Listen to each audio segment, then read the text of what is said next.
13वां अध्याय। असुर जलंधर का हुआ शंकर से संग्राम।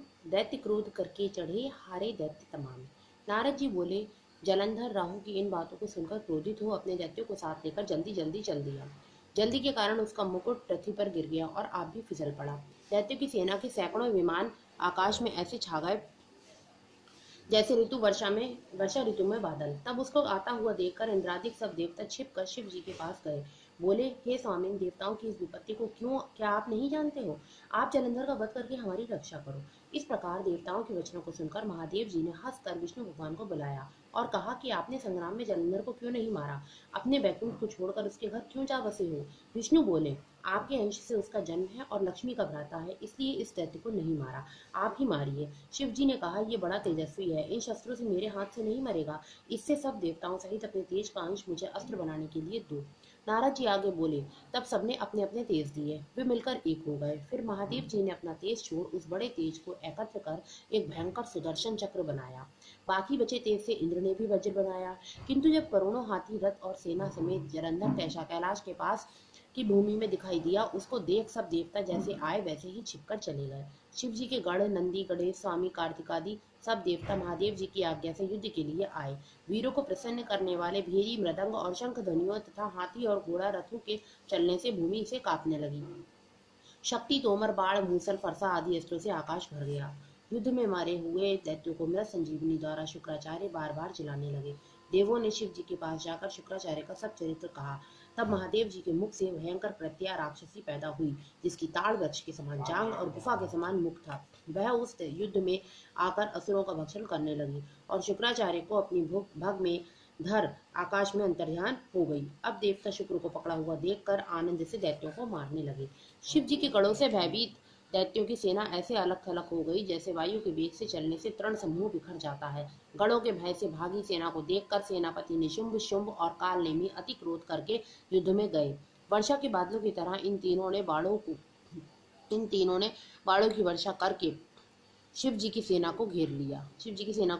सैकड़ों बाण से घायल हुए गढ़ों के शरीर से रुधिर ऐसे बरसने लगा मानो बसंत ऋतु में टेसु का वृक्ष दिखाई देता है। तब फिर गिरते पड़ते विसप्त गण तितर बितर होकर युद्ध छोड़कर भाग गए। फिर नंदी, गणेश और स्वामी कार्तिक अपनी सेना को भागी हुई देखकर क्रोध करके आवेग से बढ़े और दैत्यों को बलपूर्वक रोक लिया।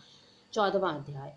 दैत्य जलंधर से चले करने युद्ध, गणेश कार्तिकेय संग गढ़ लिए धाये कर आवेश। नारद जी बोले, वे दैत्य नंदीश्वर, गणेश जी, स्वामी कार्तिक इत्यादि को देखकर द्वंद्व युद्ध के लिए दौड़े। कालनेमी नंदी के शुंभ गणेश जी के व निशुंभ नंदी स्वामी कार्तिक के पास कवच धारण करके युद्ध के लिए जा पहुंचे। निशुंभ ने स्वामी कार्तिक के मोर के हृदय में 5 बाण मारे, वह मूर्छित होकर गिर गया। फिर कार्तिक की शक्ति को उठाना ही चाहते थे कि निशुंभ ने उनकी शक्ति को काट दिया। नंदीश्वर ने सहस्रों बाण से कालनेमी का सारथी और घोड़ा काट दिया। कालनेमी ने क्रोध करके नंदी के धनुष को काट दिया। उस बलि ने कालनेमी की छाती में त्रिशूल मारा, त्रिशूल से उसका हृदय फट गया, घोड़े मर गए, सारथी मर गया। ऐसे कालनेमी ने फिर भी पर्वत खंडों से नंदीश्वर को गिरा दिया। इसके बाद शुंभ रथ में बैठे, गणेश जी मूषक पर बैठकर दोनों आपस में बाणों से लड़ने लगे। गणेश जी ने एक बाण शुंभ के हृदय में मारा और 3 बाण सारथी के हृदय में मारकर घायल कर दिया। फिर शुंभ ने भी कुपित होकर मूषक और गणेश जी के बाण मार मेघ की तरह गर्जना की। बाणों से घायल मूषक जब नहीं चल सका तब गणेश जी उसके ऊपर से उतरकर पैदल चलने लगे। फिर गणेश जी ने फरसा मारकर शुंभ को पृथ्वी में गिरा दिया और आप मूषक पर बैठ गए।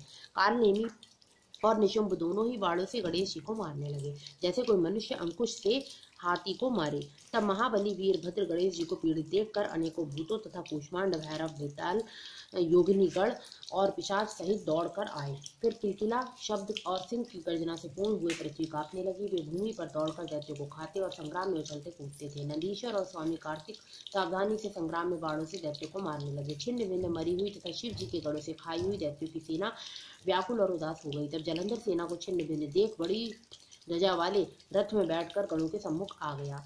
उस समय जलंधर के बाणों से पृथ्वी ऐसी ढक गई जैसे आकाश कोहरे से ढक जाता है। उसने 5 बाण गणेश जी के, 9 बाण नंदी के और 20 बाण वीरभद्र के मारे और मेघ की तरह गरजने लगा। तब कार्तिक ने एक शक्ति दैत्य के मारी, जिसके प्रहार से दैत्य का चित्त व्याकुल हो गया। फिर उसने भी क्रोध में आकर गदा लेकर स्वामी कार्तिक के मारी। गदा के लगने से वे भूमि पर गिर पड़े। इस तरह नंदी को भी पृथ्वी पर गिरा दिया। फिर गणेश जी ने क्रोध में अपने फरसा से उसकी गर्दन काट दी।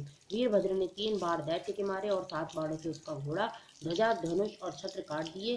दैत्यराज ने भयंकर शक्ति से गणेश जी को गिरा दिया और दूसरे रथ में बैठकर वीरभद्र के पास आया। सूर्य के समान तेज वाले वे वीर आपस में लड़ने लगे। वीरभद्र ने बाणों से उसके घोड़ों को गिरा दिए और धनुष काट दिया। तब जलंधर परीख लेकर दौड़ा। नारद जी बोले, उस दैत्य ने वह परीख वीरभद्र के मस्तक में मारा, जिससे उसके मस्तक से लहू गिरने लगा और पृथ्वी पर गिर पड़ा। ओम नमो भगवते वासुदेवाय नमः।